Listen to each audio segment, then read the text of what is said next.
Hello everyone, wanted to walk everybody through using and creating rubrics. It's kind of a confusing word, but it's one of the most powerful tools to create easy grading and guided student learning. It creates an environment that's fast and easy for grading for you. It also helps if you've got a group of faculty members to keep consistent grading across all faculty members. It provides a roadmap for student performance. I would recommend sharing your rubrics with the students prior to the work.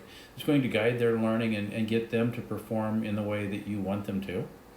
Students likely will know their grade before they turn in their work because they'll have seen the rubric and know how their work's being graded. And that also helps then avoid grading questions from the students as to why they got a certain grade. You can always point back to the rubric and say, this is how you scored it.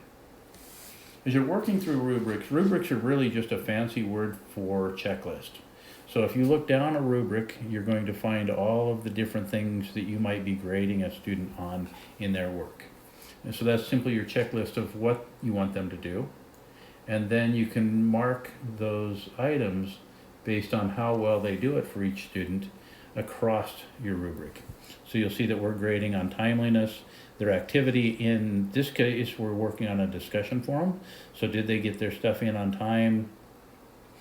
Were they actively engaged in the discussion process? Did they hit the discussion prompt and answer it correctly? And then were they thoughtful on their feedback and discussion throughout the class? So as we put those pieces in, we can then look and say, okay, across this, how well did they do? Were they just hitting the basics? Did they not participate? Did they do as expected, or did they maybe perform a distinguished level of discussion? And then once you've done that, just moving across each of those criteria, timeliness, how quick did they respond? Was it in before the deadline, or did it wait till the due date so no one else could respond? Was their initial response posted after the due date, or did they plain not respond? And then fill in the rest of the criteria in the same way. And then you can grade across. So it makes it very simple to grade. Now that you're in Brightspace, you can simply click on the boxes that represent their performance, and it will automatically sum up and provide the grade and actually enter that grade right into the gradebook for each individual student for you.